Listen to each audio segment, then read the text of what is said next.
Do you feel intense pain while on your periods and this pain keeps on increasing every month? Do you have pain while passing stools or sometimes even while urinating? Do this pain gets aggravated when you indulge into a sexual activity, or do you have problems in conceiving? Hi, I'm Dr. Shubhiaggarwal and today I'm going to answer all the above questions for you. If you're new here, Whizzcure is a space where we talk everything about your health. Today, let us talk about endometriosis. Almost 1 in 10 women have endometriosis and we have nearly 180 million cases worldwide. But what is this endometriosis? For that, you need to learn the normal anatomy of the female reproductive tract. See, here this is the uterus, these are the two fallopian tubes and these are the two ovaries. So what happens every month, ovary releases one egg which is taken up by the fallopian tube which meets the sperm in the fallopian tube. It gets fertilized and the fertilized egg further travels to the uterus and gets implanted in the wall of the uterus. That's how you become pregnant. So every month the uterus prepares itself for a pregnancy. How? This endometrial layer, the red colored layer, it gets thickened every month.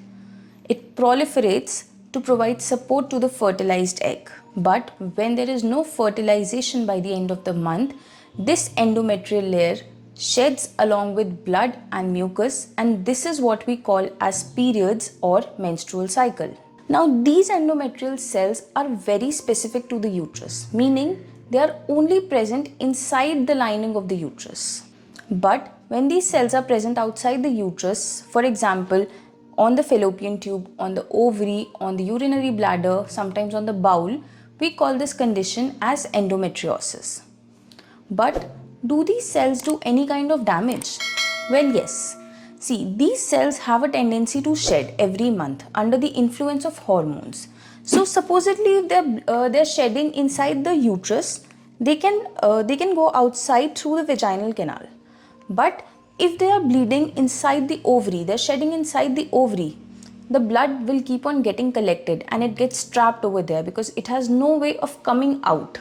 With every cycle, the quantity of the blood keeps on increasing and the pain also increases with each cycle. Soon after, the blood, it gets transformed into a blood-filled cyst inside the ovary.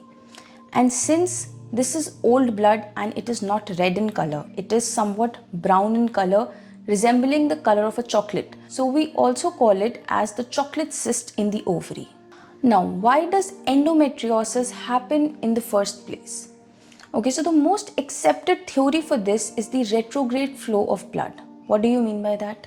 Okay, so see, when the blood from the uterus goes into the vaginal canal and goes outside the body, we call this as the forward or the anterograde flow of the blood. But when this blood, which is very abnormal, it enters the fallopian tube through here and gets trapped here, we call this as backward or the retrograde flow of blood. The blood, once it gets into fallopian tube, gets trapped over there and there's no way it can come out. What are some of the symptoms that are seen in endometriosis? The number one and the most important one is pain. Pain during periods, pain while having sexual activity, pain while passing bowel movements, pain while urinating. Second one is irregular periods. There can be heavy periods, there can be intermenstrual spotting, that is spotting between two periods. There can also be discomfort and fullness which is seen in the abdomen. And sometimes people also present with infertility, that is inability to conceive. The diagnosis of endometriosis can get delayed because of the lack of awareness. So remember, slight pain with your periods, normal. Heavy pain, increased pain or pain which interferes with your daily activities is not normal. You should go to your doctor and you must go to your doctor.